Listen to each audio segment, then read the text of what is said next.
here we are with the next update on where I'm at with the Invincible Razor build. I've got all of my parts. So we've got the servo, the 150 amp ESC, the Leopard 4082 1250 kV motor. We've got a couple different props, a 42 and a 45 millimeter diameter 1.4 pitch. They're the basically plastic props for now, so I can test and see what's going to work. Got trim tabs, turn fins, the motor mount, 1/4 inch diameter stuffing tube, and the 3/8 diameter wet well tube. I've got the stinger strut, and in the bag here I've got the flex cable, thrust bearing, flex shaft coupler. I've got the water outlets, a water inlet, so just a bunch of hardware. So I've got all the components, and I fiberglassed the inside of the hull. In the first video where I introduced this, I showed how soft and flexible the hull was. Now, this is a lot more rigid. I can't squeeze this very easily. It doesn't move very much when I do squeeze it.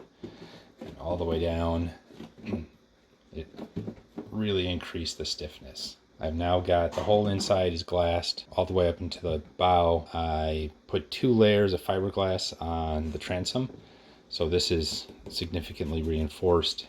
One thing too with the fiberglassing, the hull weighed about 1 pound 10 ounces without the hatch.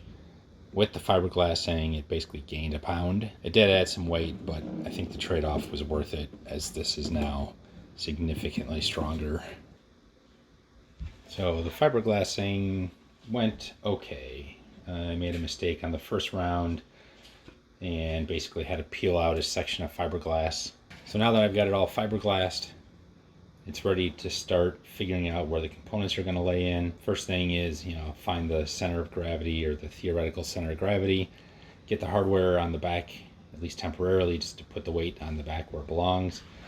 Fill up the inside of the bow, pretty much, with any luck, at least up to about here. Fill that up with pool noodles for flotation, and then get my batteries, put the motor in, the ESC, and try to get that perfect balance at the center of gravity.